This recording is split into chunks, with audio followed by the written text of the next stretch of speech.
Good morning, guys. Kel Talks Chelsea. I'm Kel. Hope we're all doing fine on this Saturday morning. Please bear with me today. I'm feeling rather under the weather this morning, not feeling well, so I'm just going to do a quick one. Just a quick bit of news. I'm going to try and keep the politics and the rubbish at Chelsea Football Club down to a minimum. And I'm just going to do some predictions with the fixtures this weekend, including the FA Cup semi-finals. So in the meantime, please give us a like, please subscribe, please come on board and make comments. Absolutely appreciate your comments. Please, to build my platform, liking my channel, liking my videos, subscribing, it means the world. I need to build this platform up. I'm trying my best. I'm trying to get there. And to get there, I need you wonderful people to help me out. So like and subscribe, please. Feel free. And have a chat if you so wish. But first of all, we all know Liam Rosenior got the tin tack earlier this week. In my book, rightly so, again, because he should never have been picked to be head coach at Chelsea Football Club. Completely inexperienced, way out of his depth.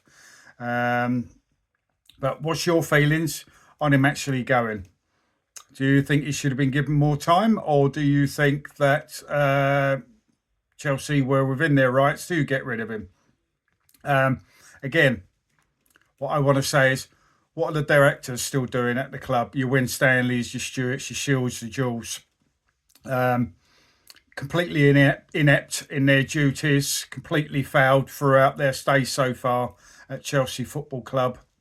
In my mind, they should have been going out the door quicker and faster and way before Rosenior. They've got no place at the club. And then shortly followed by the owners selling up. That's what we need. The directors need to go. Don't give them 60% pay rises. Get them out the door. They're absolutely useless at what they do. And we all know why they're there as well, because they're puppets and they're good boys. They're following the script and doing exactly what they're told. But please, get these directors out. We need to fight to get these directors out. They've probably done about 1% of things right. In their mind, they think they've done 99% of things right. It's because they're delusional and arrogant. But we need them out. But, yeah, that's the first thing. And then the managers, head coaches, merry-go-round right this minute. It didn't take them 2 seconds, the media, did they, to start spilling out all the names. I think we sort of had an idea who many of the names would be anyway. Here we go. Andoni Iraola, Cesc Fabregas, Marco Silva, Xavi Hernandez, Xabi Alonso, Frank Lampard, Oliver Glasner, Jose Mourinho, Julian Nagelsmann, Gary O'Neill. Some of them are probably possibilities. 2 or 3 of them I think are absolute no-nos. I don't even know why they're bringing their names up again. But what's your feelings? Who do you think we need? Who would you like at the helm, or under control, shall I say, by BLUECO at Chelsea Football Club as head coach for next season? Now, is there a shortlist already written up? Have they drawn up names on a list yet at Chelsea Football Club? Are they going to actually wait till the summer? Some members of the media, this just proves they don't know what they're talking about. They talk out their arse most of the time because they're bought. They're not journalists. They just spill out rubbish from the highest bidder. That's all they do now. Journalists should be honest and truthful with what they write. They should be telling the truth to the public out there, me, you, and everybody else. They should be telling us the truth. But most these days don't. Journalism has gone even further into the ground. Most of them are bought. But do you think we've drawn up a shortlist? Some journalists say we have already. Some journalists saying we're already looking at this one. We're already looking at that one. And some journalists are saying, no, Chelsea are going to take their time on this one. BLUECO haven't written anything up as yet. They're just seeing as it goes. They're testing the water, blah, blah, blah. Who's telling the truth in the media? Because they're all over the shop as usual. But again, who would you pick? Who do you think we need? Who do you actually think we'll get? Who do you think is going to want to come to this club? I think next to none of these. Anyone of even half quality is best staying away. Anyone of elite quality, in my mind, will definitely want to stay away. It's a quandary, isn't it? It's a big one. It could be done in a few weeks, decided. It might be in the middle, towards the end of the summer. We don't know with BLUECO. Anything can happen. But the fact is, we will be getting a new head coach. Who is it going to be? Give me your names. I'll probably miss some completely. There's probably going to be some unknown or two thrown into the picture that we've never heard of. But whoever it is, I think it's still going to be someone BLUECO are still going to want to control to a certain degree. They say they're going to relent, they're going to sit back, they're going to take a different way. I don't think so. I think they've just got one way, their way, and that's it. Everything's a lie, isn't it? Anyway, so there's that. And then there's this kinetic connection with Callum McFarlane and then the rest of the guys that were sitting on the bench, the coaching team, sitting next to Liam Rosinia. What is it? Not one pro license between them, but they're all connected to this kinetic thing that we've got at the club, doing our scouting and our coaching system, in control of all of that. Joe Shields, all to do with Joe Shields, one of the directors. So they're all very, very pally and helping themselves out within the club, aren't they? Joe Shields and all these boys, McFarlane and so many others. None of our coaching staff, or what is it, 3, McFarlane and 2 other guys that we've got, I can't remember their names, never heard of them before, but they're all to do with this kinetic company that's come in, taken over the scouting and the youth team coaching and all that. No pro licenses. What sort of club does that? What sort of club employs people like this? It's all an inside job. It's all dodgy as hell. I can't remember if it was yesterday or the day before, I think. Maybe even been yesterday. Johnny Minerals and Goonie from Man Knows Football. They did a brilliant show bringing this out. This news. It's all like a dodgy inside job, helping each other out, walking around like elephants, an elephant circle, all holding trunks together. What an amateur club. What a disgrace of a club. We've got amateurs on our coaching team who have no pro licenses. Oh, it's unbelievable. But there we go. Go and have a look at Johnny Minerals and Goonies video from yesterday, okay? He'll explain it to you. And up within an hour of them mentioning it online, there's people coming up and denying it. Oh, I think they've pushed the nerve there.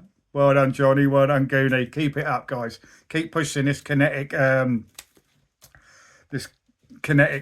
It's great. It's something else we can throw at them. Anyway, look, enough of this politics. I've had enough of the politics this week. Again, tell me your manager, head coach, okay? I hate all this head coach thing. It should be manager, shouldn't it? But I'm old school. Let's get on to some predictions for this weekend. All right. Obviously, last night, Nottingham Forest, who are doing well at the minute, pulling themselves away from that relegation zone. And to be honest, I think you're already safe. I think you're sitting on 40 points.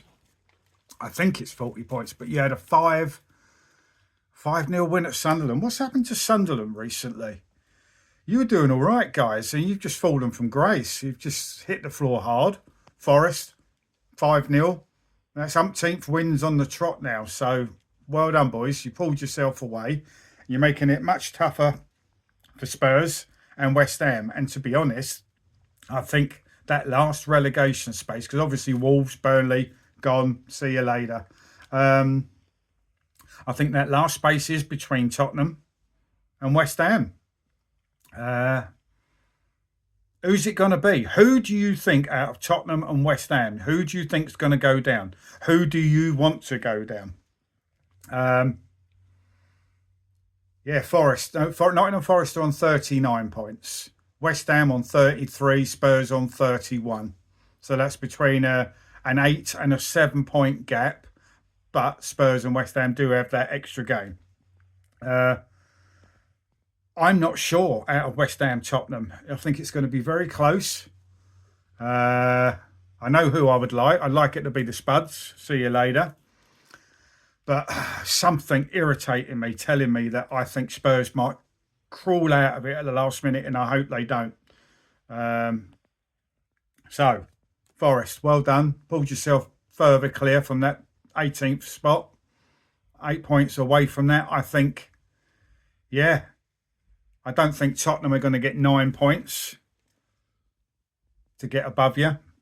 I really don't. So I think you're safe, Forest. Well done. I think you've saved yourself.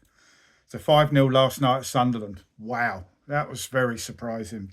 Morgan Gibbs-White playing really well. Do you think he's got a right to get himself in the England squad and stay there? We'll see. Summer's going to be interesting, isn't it, with that England squad? Anyway, today we've got Fulham versus Villa. Fulham at home to Villa. I've gone Fulham 2, Villa 2. I think there'll be goals. So yeah, 2-2 draw. But again, take my predictions with a pinch of salt because I'm not very good. It's all just for fun. And it's a good job I'm not a betting man because I'd be losing a lot of money. But Fulham 2, Villa 2. Excuse me, I'm not feeling very well. My throat's drying. I need a cup of rosy. Absolutely feel rank this morning. Right, Liverpool versus Palace at Anfield. I think it's going to be a home win. It's a long trip for Crystal Palace. I'm going to go Liverpool 3, Crystal Palace 1. So there'll be more goals there. I think there'll be a few goals in total today. But obviously, we've got a limited amount of games in the Premier League because we've got 2 FA Cup semi-finals to do. So yeah, 3-1 Liverpool. West Ham at home to Everton. Now, Everton lost against Liverpool last week, and I think they were extremely unfortunate and unlucky. I feel Everton deserved to get something out of that game last week against the Bin Dippers. But today I've gone for a result because it's a result that I want. It's nothing against Everton, but I want West Ham to win because I want Tottenham to go down. That's the only reason. So any Toffee fans out there, please don't have a go at me. I'm going to go West Ham 2, Everton 1. But it wouldn't surprise me if Everton win this one because they're actually playing all right at the moment. But come on, Hammers, please. Put Tottenham more in the mud. And then we've got Wolves at home to the Spuds, at home to Tottenham. Wolves rock bottom at the minute. Already down with the Burnley. Playing against Spurs, who could be joining them at the end of the season. Hopefully joining them at the end of the season. There we go. Touch wood. I'm just going to go for a crazy score here. I expect Spurs to win. I really do. But I'm going for Wolves 3, Tottenham 2. More goals. But for the Wolves to howl at home. Win 3-2. Come on, Wolves. And then we've got Gooners. Against Newcastle. Arsenal haven't been in the greatest of form, really, have they? Performance-wise and stuff. They lost last week to City, thankfully. Well done, City. Against Newcastle. Newcastle are in shocking form. Not quite as bad as Chelsea. No one's quite as bad as my Chelsea. But Newcastle themselves are in shocking form. It's not looking really great for Eddie Howe and his boys, is it? But I can only go for one thing here, and that's a Gooner win. I'm going to go Arsenal 3, Newcastle 1. More goals again. I think Newcastle might scrape one, but I think Arsenal will be on it this weekend. I think they got a little bit hurt by not playing. They played all right against City, but they weren't great.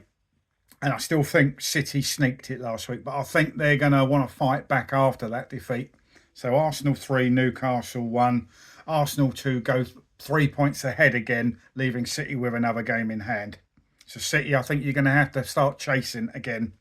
That's from next week. Arsenal 3, Newcastle 1. And then Monday night's game. I hate Monday night games, don't you? Who really wants to go? I've done it before in the past and I hated it. Who wants to go and watch a football match late on a Monday evening, the beginning of the normal working week? Who really enjoys that? What fan really thinks, yeah, Monday night, love it? It's all down to money, isn't it? We all know it's down to TV and stuff. But regardless of that, Manchester United at home to Brentford. What am I going to go for? Now, Man United done us. They weren't great against us, but we were less impressive against them, really. But I'm going to go, just because it's at home, Manchester United 2, Brentford 1. Okay, so that's my scores for the Premier League. Obviously, Sunderland Forest played. Fulham 2, Villa 2. Liverpool 3, Palace 1. West Ham 2, Everton 1. Wolves 3, Spurs 2. Arsenal 3, Newcastle 1. Manchester United 2, Brentford 1. Now for the semi-finals of the FA Cup. You've got one today, one tomorrow. Today's one, Manchester City versus Southampton.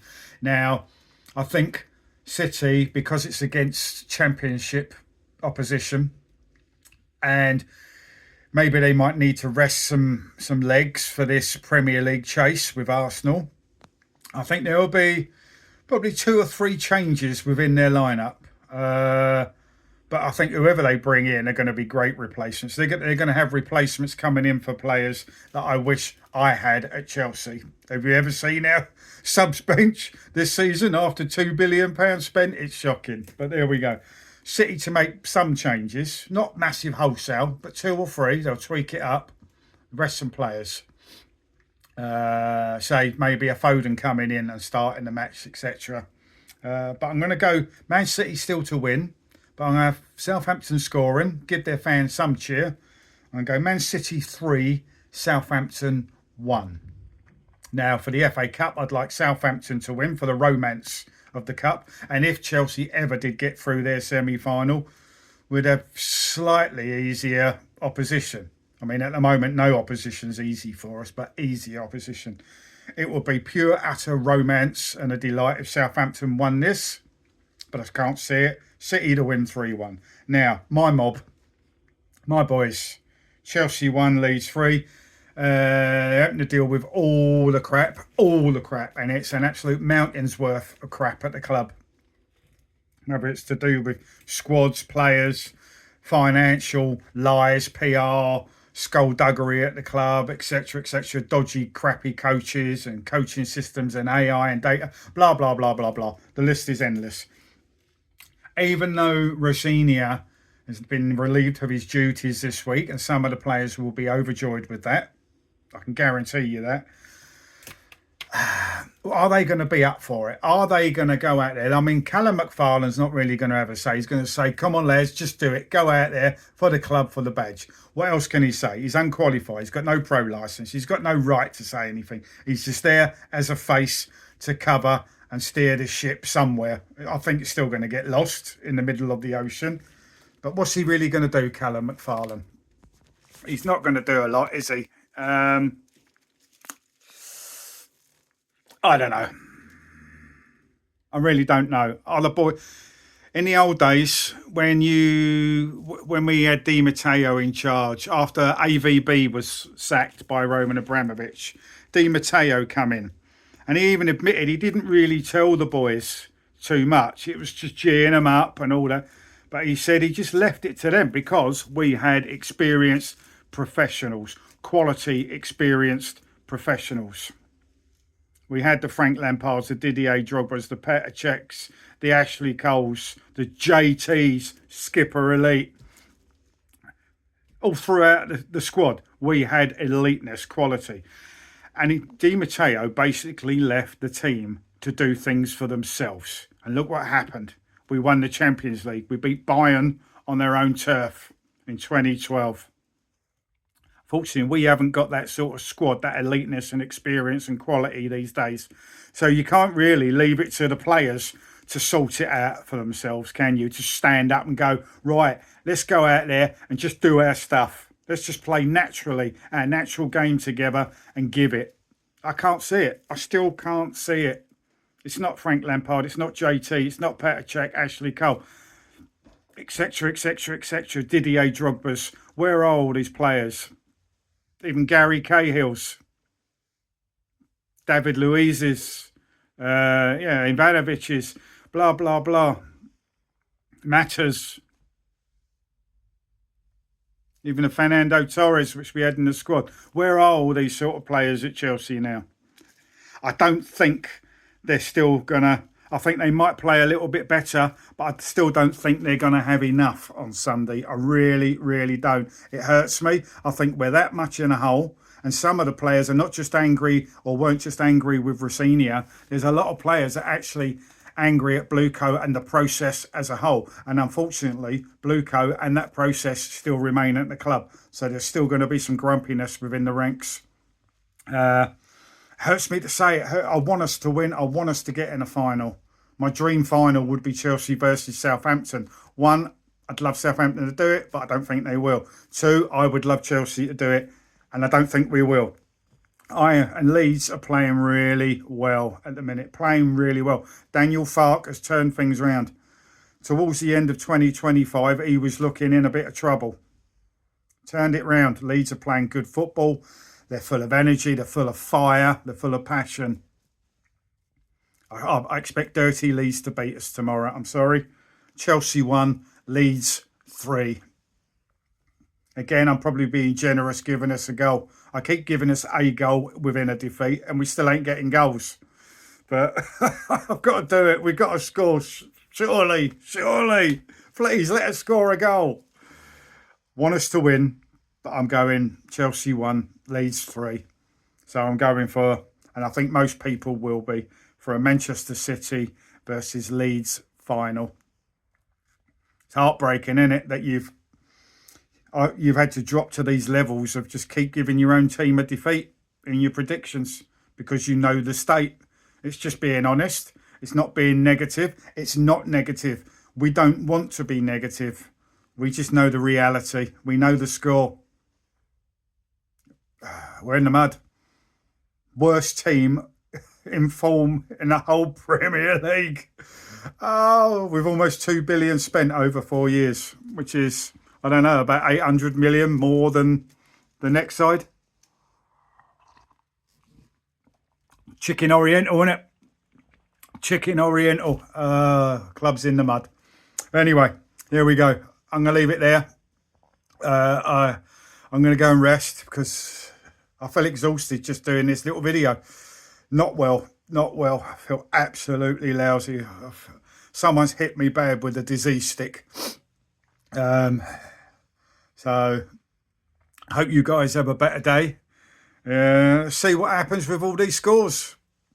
Be good, be safe, be happy. Up the Chelsea. Win, lose or draw, BLUECO out. Peace.